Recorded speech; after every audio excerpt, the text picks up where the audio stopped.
Welcome back once again to another episode of WVU Marketing Communications Today, with my raspy voice and all here. Brought to you by the good folks at West Virginia University's Marketing Communications program, which sits squarely at the intersection of data-driven decision-making and modern marketing practices. With a new modern marketing guru with us here today, welcome, if you will, for the first time, Karen Freeberg. Thank you, Karen. Thank you so much for having me. So are you ready to impart wisdom to us? You've got some many wizards we've had on this show here. So I don't see a pointy hat on your head here, so I don't know if you're ready for this. No, it's in my other office. Oh, okay. So. All right. So who did you bring along to impart wisdom with us today here? I am truly honored to have one of the best individuals in the crisis communication space, Melissa Agnes. She is a consultant, global recognized leading expert in the field. She's also a best-selling author, and looking at the valuable skill sets that students need to have in order to be successful in the workplace in this field. So in this session, Melissa is going to be talking about her work in crisis management, her book, and how she really is helping the future generation in practicing effective and strategic crisis communication. Hello. So great to have you on the WVU podcast, Melissa. Welcome. And I'm just thrilled that the students, professionals, and community will be able to learn from you and hear the great work you're doing in our field. Thank you so much for the honor of being here, Karen. Awesome. Well, let's get started. I mean, the first question that I have for you is, how did you get started in this field? What journey did you take to be a leading expert in crisis management? So I've been an entrepreneur my entire adult life, pretty much. And about nearly 10 years ago now, I remember I had a partner at the time, and we were doing brand strategies for the digital space. So, online branding and social media and digital websites and all that. And I remember one morning I was just catching up on my morning readings, and it just struck me all of the changes that were going on with digital, with technology in general, not just social media, not just mobile tech, but kind of all of it together, and the impact that it was having on organizations, or at least the impact that I foresaw it having on organizations in a negative capacity, and the realization that nobody at that point in time was talking about it. Nobody was addressing it. Nobody was asking questions about it. There was no dialogue happening on this important subject. It fueled me because it's the way that my brain works. So the way that the pattern that my brain tends to take is I see risk everywhere. I quickly kind of classify it as, is it an issue versus is it a crisis in different contexts? What does that mean? And then I see mitigation strategies for those risks, and then opportunities through mitigation. So quickly my brain went to, there's so much risk involved in this. Nobody's talking about it. And yet all of this risk is so easy to mitigate if we do start talking about it. And then if we get to that level, then the opportunities for crisis communication, for crisis management, for emergency management just becomes unprecedented. But we have to have these conversations in order to get there. And so that kind of triggered something within me in that moment. I remember the feeling. I remember the kind of aha, light bulb, oh my goodness moment. And I spent about a year just kind of devouring everything that I could on the subject of crisis management, because up until that point in time, I didn't know that was a thing. And again, for a year, all of my, quote unquote studies, I realized that nobody was addressing the way that society was moving in terms of technology and the digital landscape. And it just didn't make any sense to me. And I remember turning to my business partner at the time and saying, there's something here. I'm not quite there yet. I don't have my finger directly on it. I'm not quite sure what it looks like, but there's something here. And at about that time, we had just launched one of our clients' websites. They were a real estate investment trust.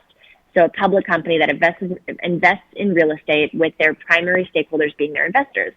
And we had just launched their website, and early one morning, the VP of the company calls me and says, oh my goodness, our president's in the car with a prospective investor. The radio is reporting basically on every channel that one of our buildings is about to explode. It's not true. Apparently the rumor started on Twitter. We have no idea what Twitter is, but we hear it's a digital thing. And since you just launched our website, we are desperately hoping that you can help us. So, right person, right place, right time, right kind of instinct to call me.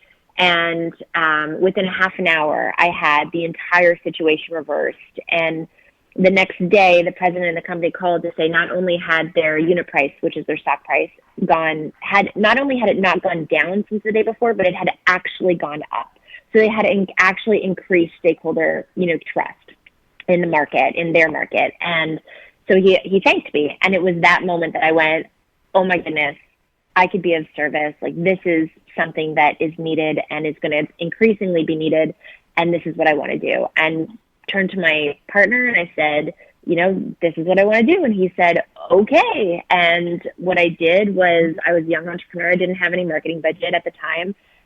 So I just decided, there's conversations that need to be had around this and nobody's having them. So I'm going to start having them. And I launched a blog and I dedicated myself to blogging 5 days a week for several years and posed those questions and provided answers and started those dialogues, and right place, right time, right aptitude, and here I am today. That is quite the journey, Melissa. Thank you so much for sharing that with us. And one thing you've really promoted across your channels and in your work is about being crisis ready. So what does that actually mean, and why is it important for us? It's so important. So great question. There's a difference between crisis readiness and crisis prevention, or the typical kind of status quo of crisis management. And so the typical status quo, unfortunately, to this day remains to be, leadership kind of says, we need a crisis management plan. And somehow they invest in a plan of some sort and they put that plan on a shelf or in a file. And they think that, if a crisis happens, we're ready. We have that plan. We'll just grab that plan. It'll guide us through to success. We'll know what to do. But the reality today is that by the time you reach for that plan, in whether it's a viral issue or a crisis, the incident is already taking off. Stakeholder demand and expectations are already surging in. It's already going a mile a minute. You're already behind.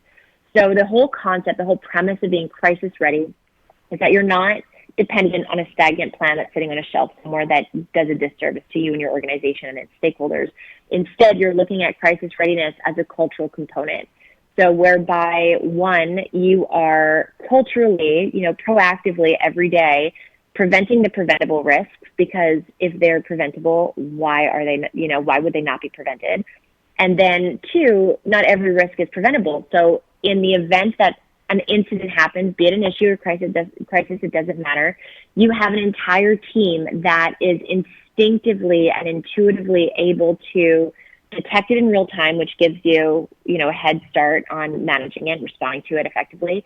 They're able to assess its material impact on the organization. So they can look at an incident and say, is this an issue versus is this a crisis? And what does that mean? And as a result, what do we need to do with it internally and externally? And they're able to manage the incident, not just in a way where it mitigates further escalation and further long-term material impact, but it actually builds upon the brand equity. So you're coming, just like my client back in nearly a decade ago. Actually, I think it was a decade ago now. But anyway, you're not just managing it to put it to bed. You're managing it to come out of it with increased trust and credibility in your brand. And so that's the whole kind of premise of being crisis ready, what it means, and the fact that it's a cultural component versus, a deliverable that's sitting on a shelf somewhere. That's a really great definition of crisis ready. And so a big part of your mission and practice is helping today's professionals understand the best practice of crisis readiness. And you talked a little bit about how it's not simply about just having a plan in place, and that's basically sitting on the shelf for, us to have but never really use. Could you elaborate how crisis readiness is more than just a plan? Like, could you provide some examples of how you were able to implement this for clients? Yeah, it starts, the foundation of it starts with knowledge, right? It starts with education. So bringing everybody up to speed on the difference between an issue and a crisis, for example, and the impacts of crisis today, and the effects of something I call the crisis response penalty. So the crisis response penalty is completely avoidable. It's completely preventable. And what it is crisis response penalty, CRP, is the material impact of a crisis on an organization as a direct result of mismanagement. So kind of setting the stage as a baseline education across the board that looks at these things to get this really, really, truly understood, because it's very abstract and not easy to understand, or not easily understood and really made real unless you take the time to do it, even though it may seem so kind of at the onset. And from there, you're building out a program. So you're taking a deep dive into identifying your organization's, what I call the high-risk scenario. So every business, it doesn't matter what industry or field or size, that has no bearing. Every single business has a series of most likely high-impact scenarios. So I call those the high-risk scenarios. Understanding what your high-risk scenarios are, where the threshold lies from taking a scenario from an issue to a crisis and then back down again, and being entirely prepared. So taking the time to do a deep dive into each one of these scenarios, and again, preventing the preventables, and then developing a program that looks at everything from your governance structure to your escalation processes, to your dissemination and cascading processes, to your protocols, to just everything that's involved with having every single member of the team, because crisis management is cross-organizational. It doesn't happen in a vacuum. So making sure that everybody across the organization just is very familiar and very comfortable with all of these aspects, all of these processes and protocols, and just the things that need to happen in order to detect, assess, and respond. And then going through regular trainings to really ingrain that into the culture, into the kind of muscle memory of your different teams, so that in the event of something kind of coming out of left field, you quickly, instinctively know how to say, oh my goodness, this is a potential crisis.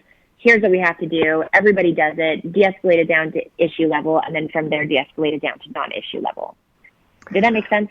Was that clear? Yeah, absolutely. That is absolutely on point, and I really am glad that you made that clarification. And I actually wanted to jump ahead to another question related to, you talked a lot about issue and crisis. I want to talk to our audience about the difference between an issue and a crisis and why it's important. Absolutely. So I'll start with why it's important. Today, in this day and age, with virality and all of these, aspects and sensationalization and just emotional, heightened emotions and just all of these aspects of today, it's very easy for an issue that goes viral to feel like a crisis. But virality is not the indicating criteria of what a crisis is. So just because an issue goes viral doesn't necessarily make it a crisis. Or if you kind of classify an incident, you risk either overreacting or underreacting, or just responding inappropriately so as to not de-escalate it as best you can, and then, of course, suffer needless CRP. So that's kind of the reason why it's so important, as well as making sure that you have the right hands on deck for depending on the situation, depending on the level of the situation. So looking at issue and crisis. So a crisis, I'll give you a definition. Crisis is a negative event or situation that stops business as usual to some extent because it requires immediate escalation straight to leadership. So it requires taking leadership out of their busy days, out of their meetings, to look at the situation because it threatens long-term material impact on one to all of the following 5 things. So people, the environment, the business's operation, its reputation, and or its bottom line. So long-term material impact on one to all of those 5 things means that this is a serious, incident that threatens long-term material impact, and we need to get leadership out of whatever they're doing because we need their eyes, their decision-making, their directives. Whereas an issue is also a negative event or situation, but the difference is that it doesn't stop business as usual because it doesn't threaten that long-term material impact on any one of those 5 things. And as a result yes, an issue is very unpleasant to have to go through and to manage. But it's because it doesn't require escalation straight to the top of leadership. It is, I see it as kind of business as usual on hyperdrive. So it's whatever, if you are, it's in your department or you're faced with it, it's not a crisis. So it's something that you and your team have to manage. It's the unpleasant side of your job, but it's an important side of your job, but it doesn't have that long-term material impact threat. So it doesn't require anybody else to stop what they're doing to come and help you manage it. Okay, well, this will give you long enough just to pause and digest some of the mind-blowing stuff we're talking about here today. But there's a place you can learn more of these kinds of cutting-edge concepts. It's West Virginia University's online data marketing communications program, first graduate program of its kind in the country, focusing on strategic thinking, problem solving, and informed decision making. We're trying to do here today, get some informed decision making data. The Data Marketing Communications program prepares you for a career in all these exciting new fields by learning the innovative tactics from award-winning faculty like those presented here each and every week. You can learn more. DMC for Data Marketing Communications. DMC.WVU for West Virginia University. .edu. DMC.WVU.edu. Awesome. And we are back with Melissa Agnes. So, Melissa, this upcoming question, I'm really excited to get your take on. Your book, which has become such a necessary book for most classes today, and it's already been taught in many different higher education courses around the world, including the one that I'm teaching. And it's also at Harvard University. And I wanted to get your take on how do you work with educators in making sure they're able to bring crisis readiness? Yeah, so working with education, just working within education, working with professors is one of my favorite things, one of the things that I'm most honored and feel the most privileged to be able to do. Students are the professionals of our future, and I strongly believe that if every organization were crisis ready to what it means to be crisis ready, what it truly means to be crisis ready, that we would live in a kinder, safer, more balanced world. And because it's so cross-organizational, students, doesn't matter really what they're studying, they can take this knowledge, this skill set into the workplace with them and make their workplace a better place for everybody. So it's really my honor. And I work with professors in a whole bunch of different ways depending on the professor. So there's a lot of professors that use my book that have never reached out, and that's perfectly fine. But those that do, I get to help them in a capacity that it could be anything from providing, guest lectures to their classes every semester, which is something I do dozens of times a semester around the world.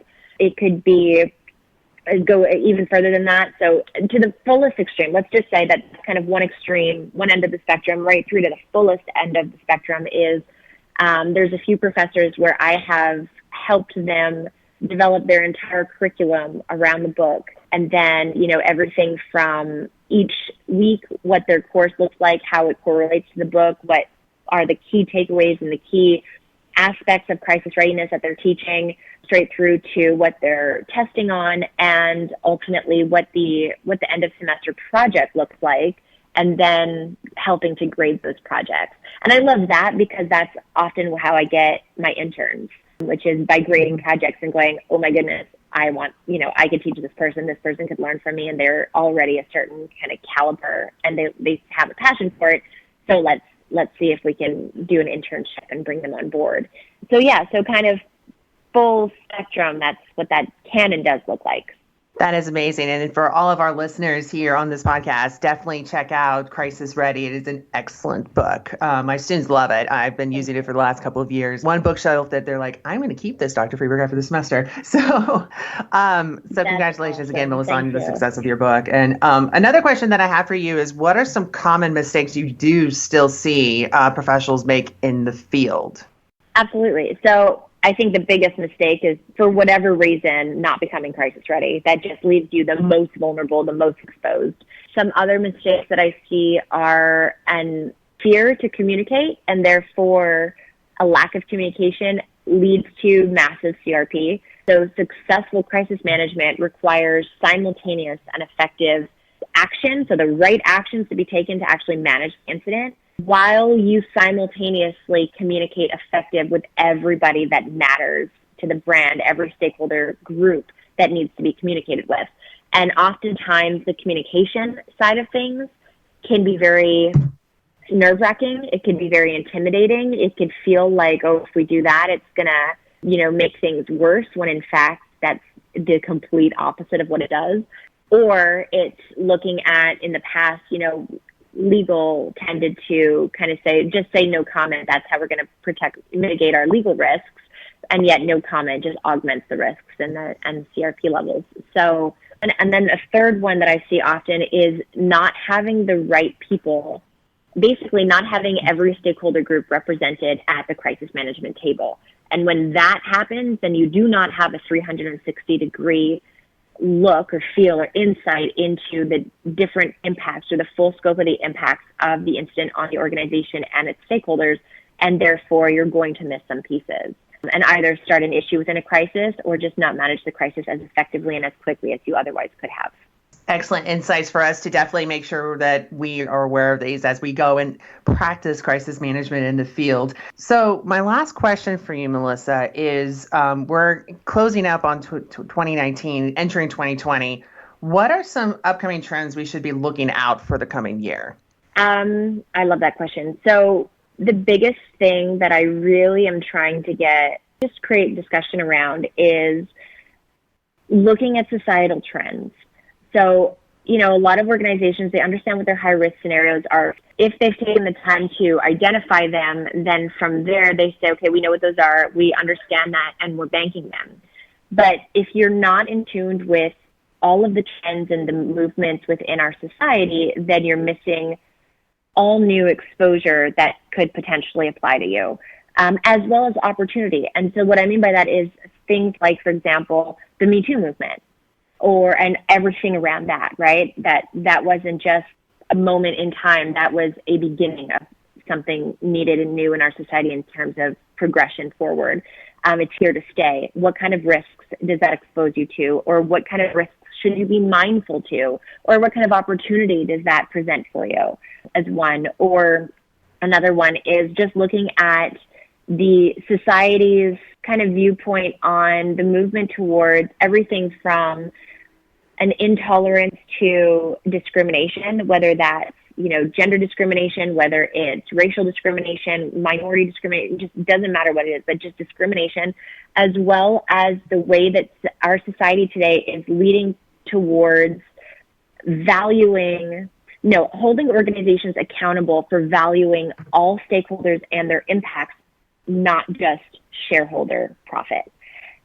So all of that to say is, moving forward, we're going to see a lot of society's trends and progressions presenting risk. And on the kind of same side of that is we're going to also see a lot of organizations that realize that to not quickly enough. And as a result, they become, needlessly exposed to something that they could have mitigated in the first place. So that's the biggest thing that we're going to start to see starting now and moving towards 2020. Wonderful. Thank you again, Melissa, for sharing your great insights with us about crisis management. Just to kind of maybe recap, what are ways in which people can follow you or connect with you online? Absolutely. Yeah, so it's Melissa Agnes. MelissaAgnes.com is really the hub. The website will take you to all of my social channels as well as links to the book and coaching programs. If you are interested in teaching the book or just integrating the book into your curriculum, then reach out to me, please, so that I can help you make that a pure success and make it easier on you, because you don't have to reinvent the wheel. Other professors are doing it, and we can make that easy on you. So MelissaAgnes.com. Otherwise, I'm on Twitter. I'm mostly on Instagram. I'm most often on Instagram and LinkedIn, and happy to connect any way that works for listeners. Well, this is great, Melissa. Again, thank you so much for taking the time to, share with us all your expertise about crisis management. And I'm sure that you'll get a lot of people contacting you for more connections and advice on how to be crisis ready in 2020 and beyond. Well, thank you, Karen. I really appreciate, the opportunity to come and share this important message with everybody that you're speaking with. and two. So thank you so much for the invitation and the honor. You are very welcome. Thanks again. You've been listening to WVU Marketing Communications Today, brought to you live from West Virginia University, a bi-weekly program that sits at the intersection of data-driven decision-making and marketing practice, only on the Funnel Radio Network, for at-work listeners like you.